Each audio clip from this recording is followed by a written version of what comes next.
All right, and welcome to episode 100. 100! Sorry.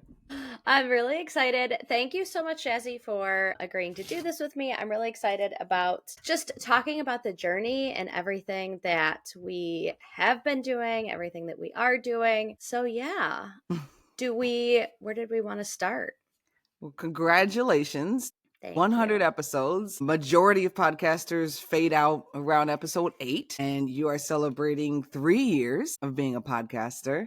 And so I think we should just take it back to the beginning of why you originally wanted to start a podcast in the first place. What took you so long to get started? It definitely was really interesting because, um I was running my masterminds and we were having such great conversations in the masterminds, Mhm. and I felt really lucky because I had a dad who's an entrepreneur, and so I was able to sit at a lot of tables and have Mhm. conversations where I had no business really being, and so I just was like a fly in the wall. Yeah. And I was able to hear so much about like why they were making decisions that they were, and how it Mhm. was very much like from the outside you feel like, oh, everything is polished, everything is streamlined, and it's very much like, well, we're just going to figure it out, and this is an ish plan, we kind of know what we're doing. Concepts of a plan. So then in these masterminds we were having these amazing conversations, and I wanted other people to be a part of these conversations and know that like entrepreneurs don't have everything figured out. And Right. it's very niche agnostic, the masterminds, because even though like one person is selling like business coaching and another person is selling like, I'm going to help you with your resume, and another person is selling dog treats, like they're all Yeah. going through the journey, a really similar journey. And so I just felt like I wanted to bring these conversations to more people and say like, hey, Mhm. just because you're hitting this roadblock doesn't mean that like you're less of an entrepreneur. Like, you're all entrepreneurs hit roadblocks like that. Yeah, absolutely. And so you figured a podcast would be a good way because you were launching it. Oh, I don't want to say simultaneously, but very shortly after you started your business. And so it seemed very intentional that you said, okay, I'm going to take you through my entire journey, from the start to the messy middle, where, you're 3 years into business now. Do you feel like you're in the messy middle right now? Oh, for sure. Yeah, I definitely am still in the messy middle. I feel like anybody who's under like 5 years is still like a baby entrepreneur. Yeah. And, one of the things I tried actually starting to build this community on a platform called Mighty Networks. And it was one of those things where, in theory, it was really good, but I was like, I hated showing up to it. And I was having such a hard time. Like, it was kind of the chicken or the egg. Like, do I build this community and like bring people in and then build out the content? Or do I build out a bunch of content and then invite people? And I just was having such a hard time with it. And I did it for almost a year, and I had like a handful of people sign up for it, and I hated showing up to it. So I had to say no to that platform, which felt so Mhm. right when I did sign up for it. And that pivot was really hard. And I vividly remember laying in my kitchen, on my kitchen floor, like just crying, like, what am I doing if I let this go? Like, what's my next direction? Right. And letting that go opened up the space for me to say yes to podcasting and have the bandwidth to podcast. And so saying no to that it gave me the opportunity to meet you and start this journey. So, all right, let's talk about that. So, I was doing a workshop, business for podcasting, podcasting for business, something along those lines. You were in the audience, and I believe you told me that you had been wanting to start a podcast. Did you have some equipment or something like that already, or something like that? A lot of people will tell me they're like, I have this microphone, I've never opened it up.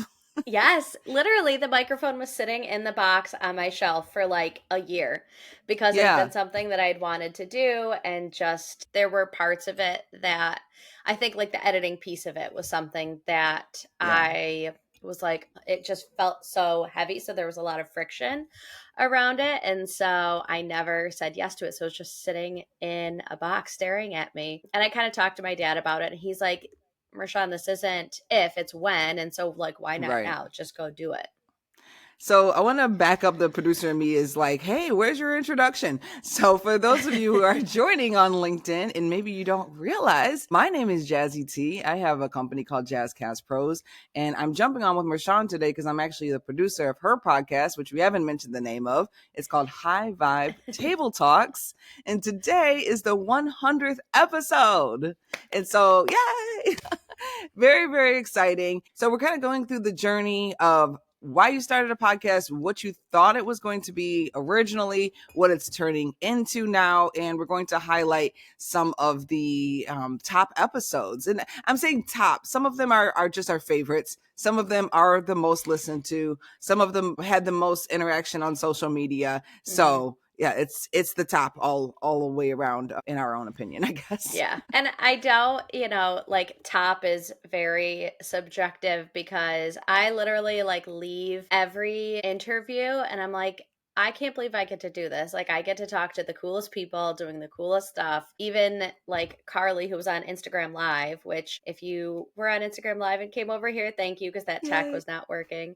But I interviewed her last week and I just got off and I just was overwhelmed with like, I can't believe I get to have these conversations with the coolest people.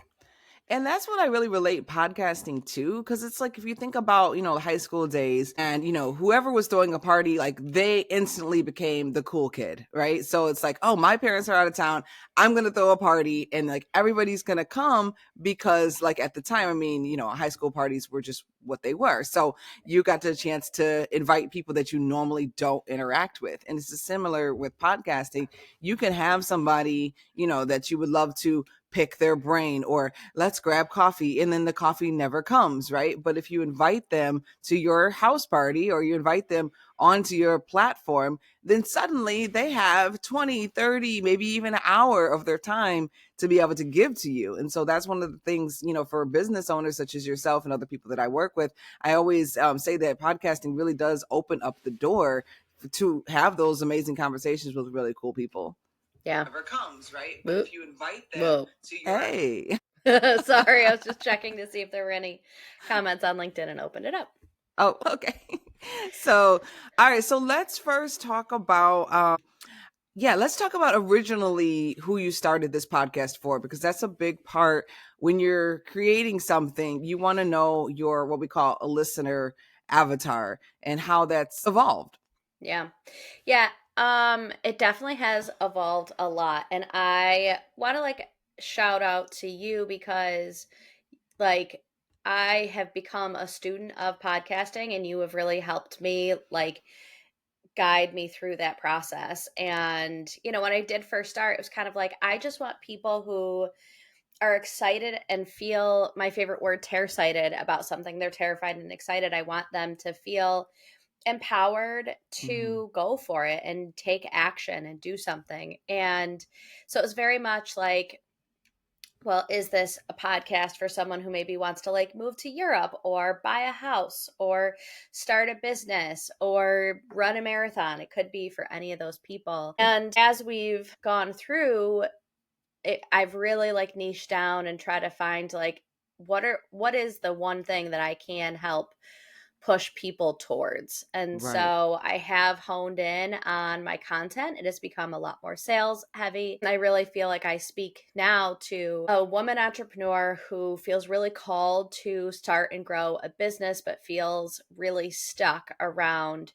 the sales process part of it. But if you'd asked me in June of 2023, I would have been like, my content is not sales at all. It was very much like, it's just for anybody who wants to feel inspired and go Right. towards their dream life.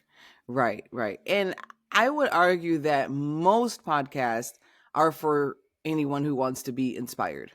You know what I mean? It could be, even if you look at more of the entertainment type of stuff, like it's still in a way a feel good type of event. So I'm saying that to say that in podcasts, like you really do have to niche down. It's not a broadcast to reach the most mass amount of people. It's really to Hmm. find your tribe and to really like hone in on something, and then also to show your expertise. And so as we were going along, one of the things you always mention is if you don't sell, you don't have a business, right? If you don't Hmm. sell, you don't have a business.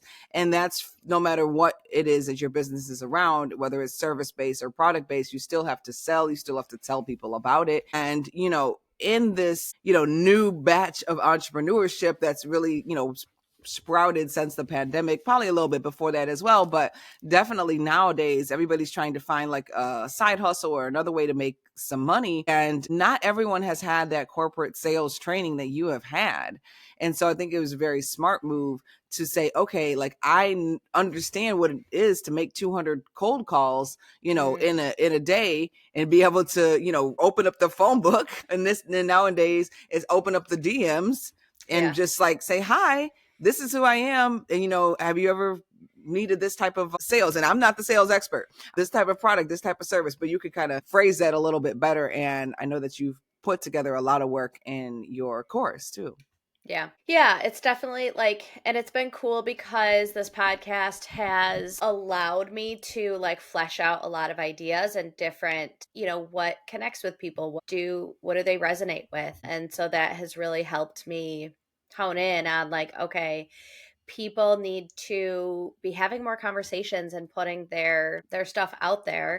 And Yeah. that is really the biggest thing. And you know, I like cringe a little bit at sales expert because even last week when you and I were at an event together, people were like, "Oh, what do you do?" I'm like, "Well, I have a podcast," and like then like didn't say anything else, and you were like, "Tell them about your podcast," So it's like it's not like I have experience like you said in the cold calling, but and I like to talk and motivate people around the sales process, but there is in some ways I'm still learning as well. Okay, I just reshared on LinkedIn so I can bring some of my people in too. Oh, cool. Okay, cool. All right, so the podcast itself, the listener avatar has evolved, the content Hmm. has evolved. So we've also experimented a bit as far as what the cadence is going to be. So as Hmm. of right now, Marshawn, you have a podcast that comes out every Wednesday. This is a very special live episode, so it will be available on your favorite podcast player a little bit later on today. But typically it comes out 6 a.m. on Wednesday mornings. But we also experimented with Mondays and Fridays, and I'll let you kind of explain that. The idea behind it was to have more notifications for the people who are subscribed to your podcast on the RSS would get a notification on a Monday, a Wednesday, and a Friday. So Hmm. talk a little bit about what those bonus episodes were about. Yeah, they were definitely inspired by coming back from the podcast movement in Denver. And it was just like, if you can put more content out there, then try to do it. And so I just, in my mastermind on Mondays, we would talk about like setting up your week, and it was very like motivational. And Mm-hmm. so we had Motivation Mondays, and I would just come out with it was like less than a 5-minute episode around something to just get your Monday started and going. Right. And then in the masterminds too on Fridays, we would celebrate wins and lessons from the week. And so I was pulling from there, and Fridays were Friday celebrations. And I really enjoyed it. And the kind of the idea was like I'm pulling wins from social media, from people on social media. Yeah. And so hopefully then they'll go listen to the podcast, and then people who are listening to the podcast then go join social media. And it got I did it for I think 3 months, and it just got to the point where like the ROI wasn't there. It was always like, oh, I have to do those episodes, and Jazzy Yeah. texting me at 9 o'clock at night like, where are your episodes? I'm like, I'm reading my book, I just want to be under my covers. And so as a business owner, I think you have to sit with things that are or are not working. The intention was there, the follow through was there. Like I did it for 3 months, and it wasn't having the impact that I was hoping. And it was a drag on my energy and my bandwidth. And so at some point, we just had to say, like, this isn't it. And, just we pivoted away from it. I actually really enjoyed putting those together, especially the Friday wins, because we had all these like sound effects and it was like people Yeah. clapping and cheering. And I really liked putting those together. It actually lifted my spirit to put those together. So I hope the people who listened to those Friday wins, at least felt something on that day, because I definitely did. And it made me think about, what little wins did I personally have too, because you often talk about, celebrate the small wins Hmm. and the big victories as well. I think a lot of people, when they go through and they'll reflecting on their year, for example, like on New Year's Eve or something, they'll think about, oh, I moved, or I got a new job, or we had a baby, or, just something like life changing, monumental, but they Yeah. didn't, celebrate the fact that they finally got their cream to sugar ratio just right at home and they no longer have to spend $8 at the coffee shop. Like that's actually a great win, because I did that too this year. I was like, yes, I got it. But that's like a small thing, but it should be celebrated. And just I don't know if I want to use the word dopamine hit, but I guess it is. Yeah. Yeah. So we actually did an episode, speaking of New Year's Eve and New Year's Day, we did an episode where you celebrated like the top Monday motivations. And so I have like 3 noted here from Coach Amelia. Coach Amelia. Where am I making myself wrong? Mm. Like that was really exciting. Like, okay, like where am I making myself wrong? And then how can you kind of like switch that around? Like, okay, well, what am I doing right? Because it is Hmm. easy to negative soft talk. You also had Megan Hansel, you were created for something big. And this was in episode 27. And I feel like, again, it's another positive reinforcement. Like you were created for something big. And then the last one, which I want to spend some time on this, was Robbie Murphy Young says, none of it matters. Like, what's the best piece of Yeah. advice you ever got? None of it matters. And so you put that in there. And at first, I didn't really understand or really agree that that was like a great piece of advice. But I would like to have you explain, like, what did that mean to you then? And what does it mean to you now? Yeah. Yeah.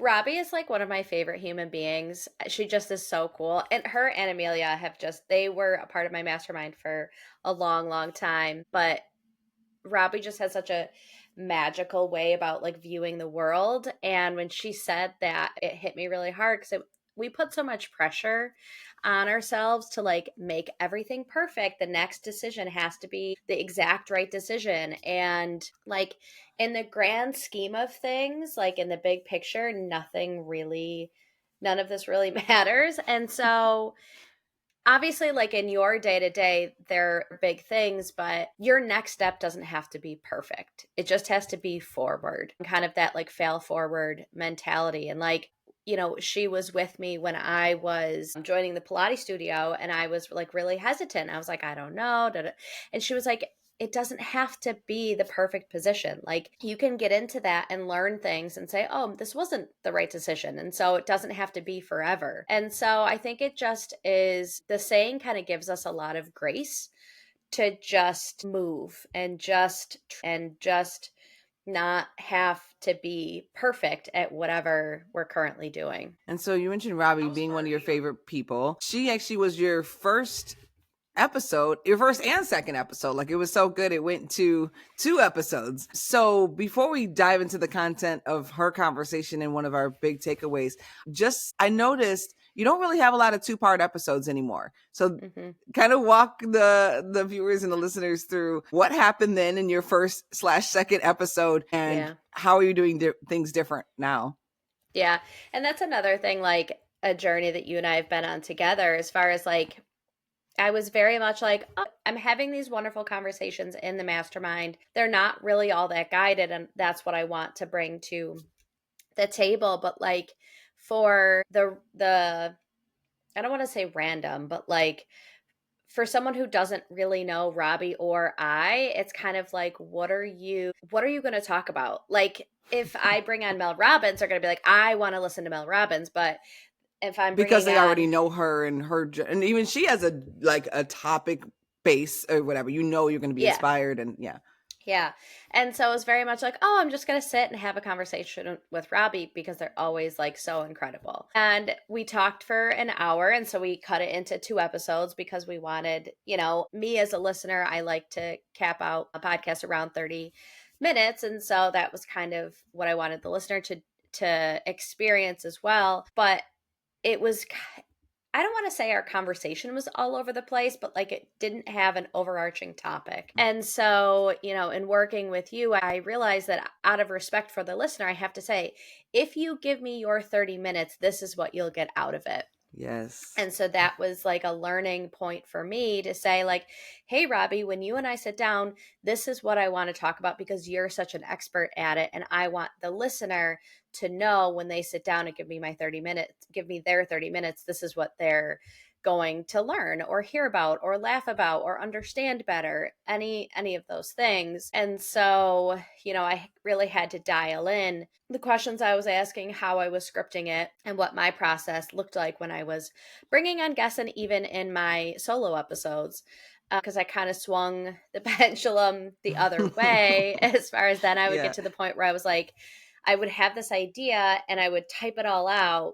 And so I would pretty much like script my episodes and then read it. And that was Mm. like I remember you coming on to one of our meetings being like, I watched you read that whole thing. And I was like, oh, there goes that. So go back the other way. And just find that happy medium, because I have been on a podcast where someone, like, they had 5 questions and that's what they were going to ask me, and they didn't deviate from that at all. And I was like, I remember leaving that just being like, well, that's a lesson in how I don't want to Yeah. interview people. And Right. I have honed in on my interviewing skills, and it's something that people compliment me on when they are being interviewed. They're like, oh, you ask some really good questions. And Yes, you do. I like watching Hot Ones with, I forget his name, Sean something. Yeah, I don't know the last name, but man, that show just keeps coming up in my universe. They were Yeah. even on UXXI. They had them on there because they were featuring a hot sauce from Rochester. Oh, that's so funny. Yeah, I know. It just keeps coming. I have to watch it, but I haven't seen it yet. But I Yeah. love the idea of it is the hot sauce gets hotter and the questions get harder. Yeah. But people who are on there, who, I mean, they're big celebrities and are interviewed all the time, are like, I've never been asked that question. Or like, how did you find out Yeah. that information? Or like, they're just always like blown away by these questions that he asks. And so we watch it for entertainment. But me as a, now interviewing people, I look at that as how can I hone my craft and be more like him. Yeah. So sticking with Robbie for a second. So she is a musician. Like she writes songs, has put out an actual album, Yeah. but she talks about a time where she didn't consider herself creative. Mhm. And so from there, I guess you can talk about that just a little bit. And then I feel like that really launched one of your lightning round questions. So just talk about that a bit. Yeah. Yeah. So I think that a lot of people go through this process as far as like, if you don't fall under the typical guise of like, I paint or I write music or all these standard definitions of creativity, then I'm not a creative. And I struggle with Mm. that for a long time as well. Even like writing, like I'm not a writer yet. I'm putting out a lot of content every week using writing. Mhm. And so as entrepreneurs, like, you I don't know the exact definition of entrepreneurship, but in my head, you're building something out of nothing. Like, where there was Right. no business, now there is. And so you are creative. You are creating something. And so I love that. I love peering into people's brains about what creativity is because I want it to be so much bigger than I paint, I color, I draw, I sing. Yeah. It's like, no, I brought something into the world that was vulnerable and could feel scary, but, made my inner child smile ear to ear. So today on May 14th, 2025, what does creativity mean to you? Ooh. I think, that just kind of popped into my head, but I think it's something that makes your inner child smile ear to ear, like something that isn't bogged down by all of the shoulds of society and is just letting ourselves play and have fun and not care what the outcome is, Mm. doing it messy and vulnerably and enjoyably. And I don't remember exactly what I said when you interviewed me a few months back, but you asked me the same question. And I still feel, for me, creativity is kind of like when I get in the zone and when Mm, I guess you would call channeling information, whether it's God and source and spirit or higher self, whatever it mhm, is. That's where I feel like the creativity flows. I just know what to do even though I might not know how to do it. And like as a mm, person who's been a broadcaster, and especially like when I go out on stage, fun fact, I don't like hosting stuff. I really don't. So I, as like the person who's sitting here, I don't host anything, but my creativity, my higher self, my spirit guides, they're the ones that are hosting stuff. They're the ones that know what to say. They're the ones that know, how to get the reaction, whether it's a laugh or, like a empathetic moment or whatever it is that I'm trying to solicit from the audience at that particular time. That's when I let that creativity flow, okay, the spirit flow, and my ego moves out of the way, and my imposter mhm, syndrome moves out of the way, and all of that. And I mhm, just like let that information go. And that also comes into when I'm editing or when I'm creating stuff too. I don't write often.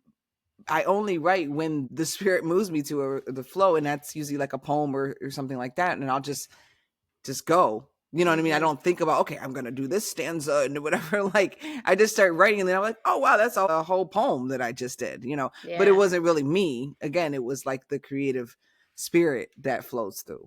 Mhm. Yeah. So Yeah, it's because funny that how you can, it's so many different interpretations. yeah. And I think that the ego and the imposter syndrome and all those things, again, that's society telling us this is how you should do and this is how you should act. And just breaking free from those is how we are our highest self. Absolutely. All right, so let's talk about, we talked about Robbie. That was your first guest. Hmm. Let's see. Let's go to I don't know. I guess you can pick one. I don't know if you want to go in the order that I wrote out for you, or if you want to let the Yeah. creativity take you away. I really like, as we were talking, because I was going through, and it was hard to pick episodes we are going to talk about because, again, like each of them were so, you could pull out so much from them. But one that really was monumental for me was my conversation with Diane, who's an ADHD ish she's a coach for ADHD-ish entrepreneurs. And that was something that I was going through the diagnosis at the time and the roller coaster of emotions that was that. So, part of why she's an ADHD-ish coach is because it is really hard to get diagnosed as an adult. One of my first so I went to my Okay. So, as a lot of people do, I was on like TikTok and social media being like, huh, that resonates. I do that. Oh, just Yeah. kind of connecting some dots. And so my husband got Self-diagnosis. home. Yeah. And my husband got home and I just like started hysterically crying. And he's like, what is the matter? And I was like, I think I have ADHD. And he's like, uh-huh. Yeah. Yeah, probably. Like, I'm not surprised. And so I went to my doctor and he gave me a list of people to call to get like a go through an exam. And one guy that I called, first of all, he talked at me for like 15 minutes. And then I told him how old he was. And he's like, that's really old to get diagnosed. And I was like, F you, dude. First of Like, all, I am not very old. I know. And like, it just was so like demeaning of like where we Yeah. are in society and Yeah. whatever. And so it's really hard to get diagnosed. It's very expensive. If you want to go through like the whole formal process, it's thousands of dollars. And like if all you need is just someone saying like your brain isn't broken, you're not bad at adulting, like how can we work with your brain? Then Hmm. like that, $2,000 diagnosis is just kind of let's just give that to ourselves, you know? Right. Right. Um, and so having that conversation with her was very much full of like grace and understanding and how do we work with our brains and not against them, and a release of shame that has been built up, because I always felt like, how come everyone else can do this and I can't, you know? Hmm. And so it just was a really wonderful conversation and just felt like a hug through a process that is not easy to go through, you know? And so, for anyone watching or listening to this right now, that was back in June. So, that was like your second year anniversary, episode 50 with Diane, ADHD ish, adults, myths, realities, and next steps. And you can definitely check that out if you're, feeling like, okay, that's something that I need in my life. I definitely encourage you to check that out. So, Mershawn, how did you even find Diane? Because she's currently, in the Oregon / California, somewhere over there, the Pacific Northwest area, and not in our regular circle here. So how did you even connect with her? Yeah, we met on LinkedIn. I was just perusing different entrepreneurs and things like that on LinkedIn. I like to do that on LinkedIn. Threads is where I found a lot of guests, but I found her specifically on LinkedIn, and sent her an email, and she emailed me back and was like, "Oh, I think it sounds like a conversation with me would be good for you as well as your listeners." So that's where I found So did her. you go in to pitch her to be a guest, or did you just want to connect with her in general? Initially, I just wanted to connect with her and talk about how her content was really resonating with me, as someone who's going through that process. So it was a genuine DM. That's something that we talk about a lot sometimes too, as far as like, when you're trying to pitch, even with sales and things like that. Like sometimes you just have to be friendly first instead of just like going straight in. I actually just had a LinkedIn request, and I'm not going to read it word for word, but I just read it this morning. And it was just like, I found your profile and found it interesting. Okay, well, what was interesting about it?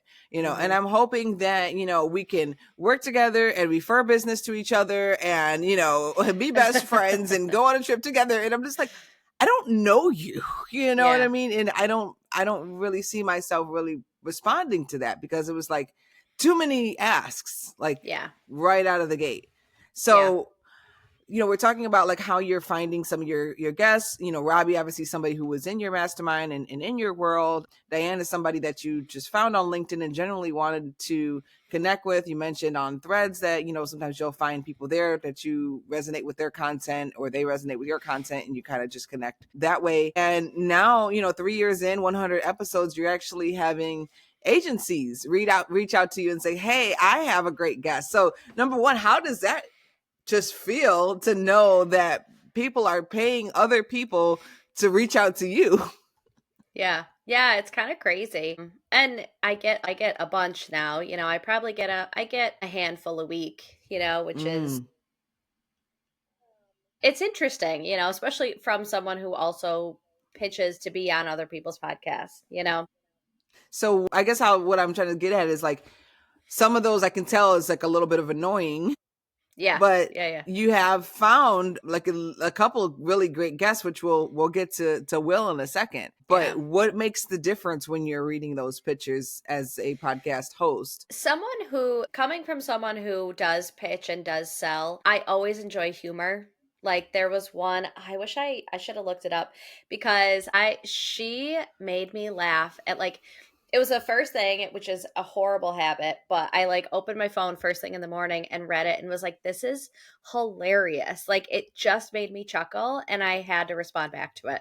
There've been Nice. a couple like that where one guy was like, and if none of this makes sense, you can respond with, screw you, dude, or like something like that. And it's like, again, nothing really matters. Like, it's not that serious. And so, laughter, I think, is always good, as well as like, you've really like taken time to understand a little bit about my content and who I serve, and Mhm. something that is different and unique. And you're talking, you mentioned Will, and like his was an agency that reached out to me, and he had like three bullet points of topics he thought would be interesting for my audience, and one just really was like, wow, that is cool, I would really like to talk more on that.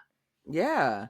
Yeah. And so Will came on, another ADHD entrepreneur, and he talked about cloning solopreneurs because, Mhm. as you know, as entrepreneurs, we're wearing all the hats, especially as solopreneurs. And his episode really blew up on TikTok. Like, this is just a series of videos that we put on the Jazzcast Pros Network TikTok account, and people were really resonating, especially with some of the automation tools Mhm. that I had never heard of before. And again, he's coming from the West Coast, I believe. And so he was able Yeah. to, able to just talk about things like Perplexity and Airtable. Did you find yourself using any of that stuff or trying it?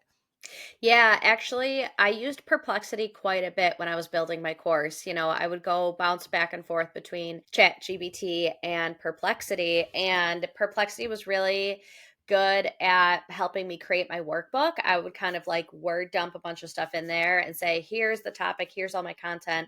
Can you help me create this in workbook PDF format? And it was really good at making it concise and interesting based on what we were talking about. So, and that's something Cool. that was, I think he was a really good episode of like, here's tangible things you can do today. Mm-hmm. Whereas like Diane was much more like mindset and big picture and affirmations for yourself when you're like shame spiraling, and I think both of those are really needed, both as women, as entrepreneurs, in sales. Like, mindset is the first piece of my sales prospecting course, because if you don't have your mind right, the other Yeah. stuff doesn't really matter. And Yeah. but then part two is, okay, now how are we actually going to take action? And so Will's episode was really good about, here's tangible things that you can execute today as soon as you know are done listening to this episode. Yeah. And that's totally my jam. It's like, just give me the the bullet Yeah. points, give me the things I need to do so I can go off and do it. So that's episode 79 with Will Christensen. Let's see. So I know we are running up on our time really quickly too. Yeah. So this was very interesting to me. So here we are, 100 episodes, 3 years in, and I just found out that you have a personal Instagram. And I thought we were friends. But the way I found out was so funny. And so I just want you to kind of like share the story of how the day that your personal life and your podcast life literally collided with your episode of with Coach. Yeah. Yeah, it's really funny because I like want everybody to listen to my stuff, and I'm always like, how many listens did I have of the episode? But then as soon as people in my real life are like, I heard you on the podcast, or I was just watching your Instagram story, I'm like, oh my God, instant like red face, and like I can't. But I coach my daughter's lacrosse team. And so the other coaches and we send back and forth different reels and things on Instagram, and we kept sending back and forth. Sayers, he puts a lot of content out for lacrosse coaches, and so we were sending it back and forth. And so I was bouncing back and forth between my two Instagrams and shared something about the podcast on my personal one, and it was very much a like, you got to do it messy, and I put it on my personal one, and then was instantly like, oh my God, why did I do that? Everyone's going to see it. And then I was just like, no, like, that was exactly what you were supposed to do. This is doing it messy. This is putting yourself out there. This is having more conversations with people about what you have to offer. And just because they follow you in your real life, like, they could benefit or know someone who could benefit from what you're sharing on the business side. Yeah. And normally when people are launching, like, their inner circle are the first people that we want to share stuff with. So I was surprised to hear that you kind of were keeping them separate on purpose. But then I also, had a meeting with one of my other clients that say my best friends have never listened to an episode. She's like 24 episodes in. And so it is kind of Mm-hmm. that thing too, where it's like you want everybody to listen to it, but sometimes, you're going to get the most engagement with people that are so far outside of your inner circle as well. So it's kind of Mm-hmm. like a fine line dance.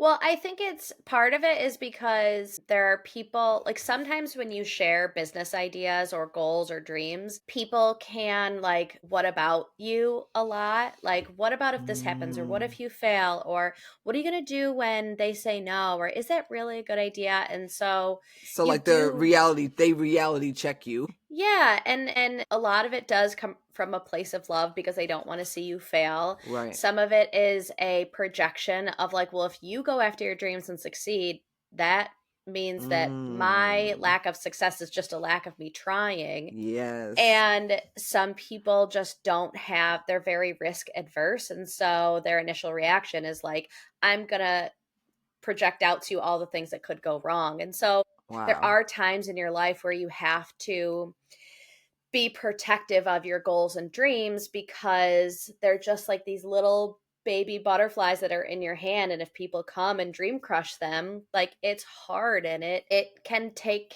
your confidence can take a hit. Yeah. I'm just being called to ask you this right now. What is a must read book?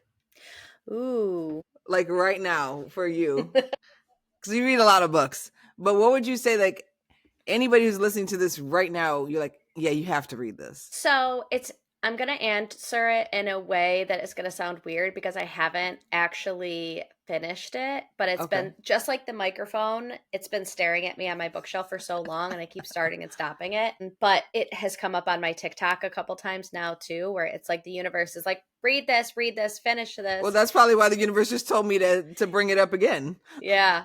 Um, and it's The Artist's Way.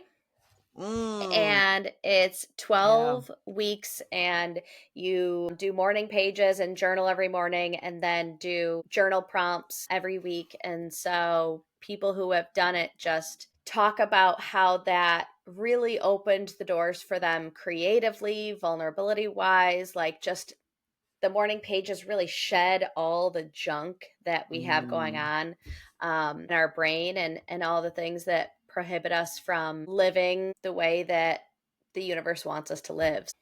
awesome. All right. Well, I'm going to check that out too. I've definitely heard of that a few times, Mm-hmm. but just need to kind of get into it. Let's see. So the last episode, and I'm throwing this one in here because it's definitely something that I've been thinking about a lot as well, even though I don't have a product based business. But you had somebody from London come on named Mm-hmm. Elizabeth, and episode 77, Ditch the Discounts, how to sell high ticket items. And she brought up the idea of like, if you're getting like a luxury bag, or whether it's sunglasses or luggage, I mean, these are just, I guess, the first things that are coming to mind. Those items don't typically go on sale. Even certain name brand sneakers like will rarely go on sale if you think about it. But there may be a free gift. Even like Sephora might have a free Mm-hmm. gift, right? I don't really shop at Sephora a lot, so correct me if I'm wrong. Do they have a lot of sales there at Sephora? That's a great question. I don't know Yeah, but either, but every time I have shopped there, they give you a little goodie bag at the end that's of what I'm like, look saying. at all the Yes. stuff I got, and like it makes Yes. you feel better about spending that kind of money. Exactly. And that's what she brought up. So if you're selling a high ticket item, you don't necessarily have to discount that particular thing. But the way to bring people in and get that like salesy feel, I mean, not salesy, but like, this is exciting. I need to take action now. And I'll see the inserts all the time in the mail where it's like, oh, buy, $50 worth of makeup or whatever and get a free bag. Mm-hmm. And that just like clicked something from me. I was like, that's right. They don't discount, because we always talk about, if you want to raise your prices, or things like that, or how to bring more business in without, devaluing yourself. Right. So it's like Mm-hmm. you could have like a high ticket for your product or your service, but then also throw something in. Like Mm-hmm. I throw in for my podcast in a box clients, I throw in weekly coaching, which Mm-hmm. I could very well charge $100 or more every week to sit with you for an hour and go through all the woes or the successes or whatever it is about your podcast. But I throw that in because I want, you to feel supported at the end of the day. And if you're feeling supported, then most likely you're going to stick with the podcast. I think it is working pretty well, because now we Mm-hmm. have, pretty soon we'll have 3 shows that are reaching 100 episodes. So shout out Wow. to Healthy Illness, who is about 130, I think, as of right now. Marshawn is at 100 episodes as of today. Beauty Boss Millionaire is over 100 episodes, and pretty soon the Doze is like 25 episodes shy of reaching 100. And so that's something that I decided to throw in because, Mm-hmm. an editor can literally just take your stuff, edit it, send it back to you, and never talk to you. And I know editors that do that as well. And so Yeah. I think it makes a big difference to have like these weekly check-ins. Mm-hmm. So with, like I said, Elizabeth coming in from London and talking about this luxpreneur, Mm-hmm. just talk to me about like how you found her and what that conversation meant for you. Yeah, I think she was on Threads. I think I found her on Threads because I Threads feels like a big hug to me as far as a social media platform, and I've really connected with a lot of really cool people on there. I probably have 6 or 7 podcast guests already that I've met on Threads. And so her idea just was really cool because pricing is something a lot of entrepreneurs really struggle with. Like, how do I price it? How do I value my time? And there's a big stage initially where you're trading time for money, Mm. and then you kind of like level up and you're like, okay, how can I make this evergreen? And so just really understanding, she just gives you a different mindset because there are there are people who buy used Hondas and there are people who buy Lamborghinis. So Mm-hmm. there is a price point for everybody. But Right. what is going to make you feel good at the end of the day when you charge someone for something? What How are you going to leave that interaction being like, I was valued, my time was valued, they got something that they love out of our transaction, and not devaluing, like you said, any of it. So that episode was 77. We put that out Thanksgiving weekend just to kind of coincide with, the whole Black Friday sales and that whole idea there. So you could definitely check that out. Marshawn, I guess my last question, and then if you want to give some final thoughts, what is your vision for the next 100 episodes? We have some cool stuff cooking. I think we talked Monday about like future plans. We talked about how the mini episodes didn't really take off in the way that we wanted it to, but we have some ideas for like mini content going forward and just really honing in more on the sales content. I have my course, Sales Prospecting Simplified, which focuses and spotlights the prospecting piece of the sales process, but that is just one small piece of the sales funnel. And Mm. so, as people get more comfortable with having more conversations, now how do you tailor those conversations to guide them to a yes to your service, whatever you have to offer? And yeah, I think really working on my interview styles and getting some really cool guests on there, bigger audiences. And yeah, that's kind of, I think, where we're going. And I will tease. We have a live event cooking. Oh, yeah. Yep. So it's going to be here in Rochester, New York. Mm-hmm. And we're looking at International Podcast Weekend, which is in late September. Mm-hmm. And Sean will be there having a Yeah. live episode. I'll be there hosting live for Elevating Enterprise, which is my podcast. And I'm on episode 6. I co-host with my husband, who's also the brainchild of this particular concept, really trying to elevate SME, small and medium enterprises, what makes us different from like big corporations and how do we scale up. And so we'll be talking there. We have some amazing partnerships which will be revealed. Yeah, so just stay tuned. Make sure you are following and liking and just being involved so that you'll make sure that you actually right here on LinkedIn. I do have a newsletter. I just want to give it a shout out. It's called I Heard It on a Podcast. And so you'll be able to see some of the highlights from past episodes and also just be on the lookout of what else is happening. Yeah. Which is such a cool title because I say that all the time. Like, I'm always like, so I was listening to this podcast and heard da da da da da da. Yep. And even when we were at the event last week, someone was like, yeah, you like are a student of podcasting. So I was just talking about the different things that I heard on different podcasts. Right. Okay, well, close us out, Marshawn.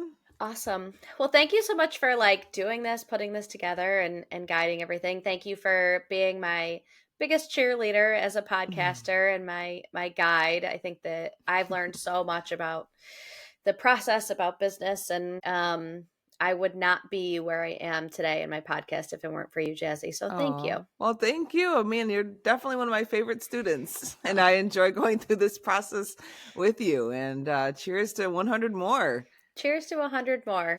As I always like to end, big dreams and small steps will transform your life. All right. Yay.